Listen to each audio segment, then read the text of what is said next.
کبھی سوچا کہ گناہ کر کر کے، نافرمانی کر کے، خلاف سنت حرکات اختیار کر کے، یا اللہ اور اس کے رسول کی مخالفت کر کے اس روح کو ہم نے کتنا داغدار کیا ہے، اس کا علاج کیوں نہیں کیا؟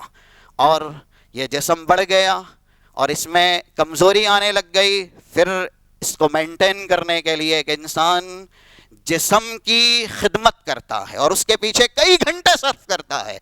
آپ کی روح بھی غذا مانگتی ہے اور ایسے ہی اس کو بھی مینٹین آپ کو رکھنا ہے. آپ اپنی روح کی غذا کے لیے کتنا وقت لگاتے ہیں یا اس کی خدمت کے لیے اپنے آپ کو کتنا آزاد کرتے ہیں؟ ہمارے یہاں یہی ہے کہ دنیاوی زندگی اتنی پرعیش بنائیے، اللہ نہ کرے موت کڑوی ہو جائے، اور دنیا کی زندگی اتنی کامیاب بنائی جائے، اللہ نہ کرے آخرت ناکامی اور نامرادی میں تبدیل ہو جائے. ہم صرف دنیا کے بندے بن کے رہ گئے، دنیا کے چاہنے والے بن کے رہ گئے. ہمارے یہاں روح کی غذا، روح کی خدمت، روح کا خیال نہیں، جبکہ یہ جسم روح سے ہی منسلک ہے. جب تک روح ہے تب تک جسم زندہ ہے، اور جیسے ہی جسم سے روح کو الگ کر لیا گیا، یا ایسے ہی انسان کا دل ہے جسم سے جدا کر دیا جائے، دھڑکنیں بند ہو جائیں، تو پھر یہ ایک ڈھانچہ ہے. ہاتھ، پیر، کان، ناک، سر، ان کی کوئی حیثیت نہیں رہ جاتی. اپنے ہی جو اس جسم کے معمولی سے خراش کو بچانے کے لیے دنیا میں بے انتہا کوشش کرتے ہیں، لیکن جب یہ جسم روح سے الگ کر دیا جاتا ہے تو پورا جسم اٹھا کر کے اپنے ہی والے منو مٹی کے نیچے دفن کر دیتے ہیں. ہم اپنے جسم کی پروردگی کے لیے، اس کو پروان چڑھانے کے لیے اس کی جتنی خدمت کرتے ہیں اس سے بھی زیادہ ہمیں اپنی روح کی خدمت کرنی چاہیے. تو انسان دنیا کا مسافر بنتا ہے اور دنیاوی سفر کے لیے ہر طرح کا ذات توشہ اختیار کرتا ہے، جبکہ ہم اسی جہاں میں ہمیشہ کے لیے، یعنی ہم بھیجے ہی گئے ہیں آخرت کے مسافر بنا کر کے. دنیاوی سفر ہو سکتا ہے چند دنوں پر ہو، پھر اس سفر سے ہمیں نجات ہے، آزادی ہے، چند گھنٹوں پر ہو، اس سے ہمیں نجات ہے.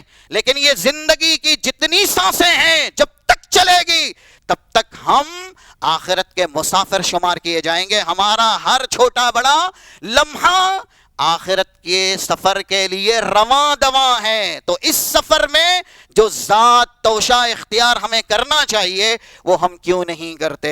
نماز کی حفاظت ہمارے یہاں کیوں نہیں ہے؟ سچائی یہ ہمارا معیار اور میزان کیوں نہیں ہے؟ انسانیت اور اس سے بھی بڑھ کر کے مسلم بننا، مومن بننا، محسن بننا، یہ ہماری خوبی کیوں نہیں ہے؟ تو ہم دنیاوی سفر سے یہ سمجھ سکتے ہیں کہ جب عارضی سفر کے لیے ہم اتنی کوششیں کرتے ہیں توشہ اختیار کرنے کے لیے، تو جو لمبا سفر ہے ہمیشہ ہم مسافر ہی ہیں. اسی لیے وہ 6416 نمبر کی حدیث کتاب الرقاق کی صحیح بخاری کی، رسول اللہ نے عبداللہ ابن عمر سے کیا کہا؟ کن فی الدنیا کأنک غریب او عابر سبیل. دنیا میں آپ پورے جتنے لمحات دنیا میں گزارتے ہیں مسافر کی حیثیت سے، اور منزل کیا ہے؟ جنت ہے. تو دنیاوی عارضی منزل حاصل کرنے کے لیے سرمایہ بھی لگاتے ہیں، وقت بھی لگاتے ہیں، توشے بھی لیتے ہیں، اور جو ہمیشہ کی منزل ہے جنت، اس کے مسافر بنا کر کے دنیا میں پیدا کیے گئے. نہ اس سفر کو کامیاب بنانے کے لیے، منزل حاصل کرنے کے لیے کوئی توشہ اختیار کرتے ہیں. اس لیے ضرورت ہے کہ روح کی طرف توجہ دی جائے. ہم ایک دن کھانا نہ کھائیں اللہ کے بندو، یہ جسم کمزوری میں تبدیل ہو جاتا ہے. اندازہ کیجئے جو لوگ صرف جمعہ نماز پڑھتے ہیں، یا ایسے ہی سال میں ایک بار مسجد میں حاضری دیتے ہیں، صرف اسلام انہوں نے لا الہ الا اللہ محمد الرسول اللہ کی شکل میں ہی اختیار کیا ہے. نام ان کا احمد ہے، محمد ہے، عبداللہ ہے، عبد الرحمن ہے. اس سے زیادہ اسلام کی کوئی خوبی ان کے کردار اور اخلاق میں نہیں ہے. کیا ان کی روح بھوکی نہیں ہے؟ ان کی روح کمزور نہیں ہے؟ ہم کو ہمارے جسم سے زیادہ ہمارے روح کی فکر کرنی چاہیے، کیونکہ یہ روح ساتھ میں رہنے والی ہے، جسم ڈھانچہ ہے تبدیل کر دیا جائے گا، بدل دیا جائے گا۔ اس لیے رسول اللہ صلی اللہ علیہ وسلم نے اس صحابی کو، آپ چاہتے تو دنیاوی کوئی توشہ دے سکتے تھے، کھجور دے سکتے تھے، زمزم کا پانی دے سکتے تھے، اور آپ کی استطاعت کے مطابق دینار درہم دے سکتے تھے، کوئی سواری دے سکتے تھے، لیکن آپ نے کیا کہا؟ زودک اللہ التقوی، کہ اللہ آپ کے لیے تقوی کو توشہ بنائیں۔ یعنی آپ نے بطور دعا ان کو سفر میں تقوی اختیار کرنے کی تعلیم دی۔ پھر پوچھا اللہ کے نبی زدنی، آپ اور اضافے کے طور پر کوئی توشہ دیجئے۔ کہا غفر اللہ ذنبک، اللہ آپ کے گناہ معاف کرے، آپ کی مغفرت کرے۔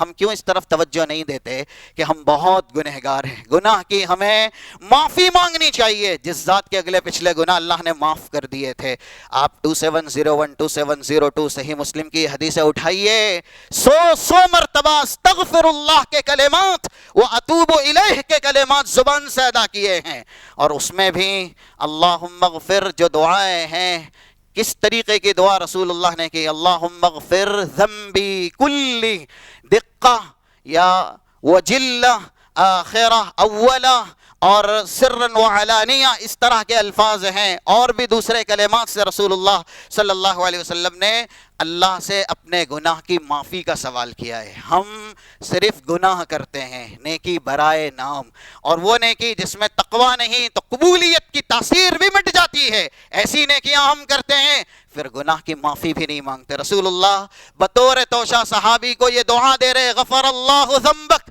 ہو سکتا ہے سفر میں نافرمانیاں سرزد ہو، پھر تیسری مرتبہ بھی وہ صحابی کہتے زدنی یا رسول اللہ، اللہ کے نبی بطور توشہ اور کچھ اضافے کے طور پہ دیجئے۔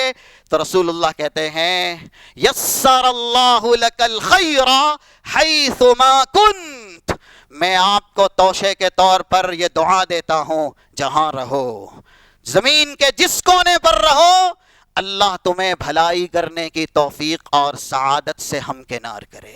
بھلائیاں یہ تمہارا ہدف بنے، بھلائیاں یہ تمہاری چاہ بنے، تمہاری خواہش بنے۔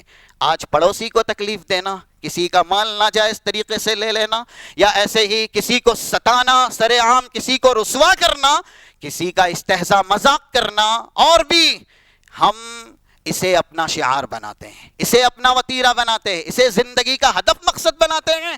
رسول اللہ صحابی کو کہہ رہے یسر اللہ لک الخیر اینما کن یا حیث ما کنت، آپ جہاں پر بھی رہیں اللہ آپ کو بھلائیوں کا خوگر بنائے رکھے، بھلائیوں کی توفیق اور سعادت سے اللہ ہمکنار کرے۔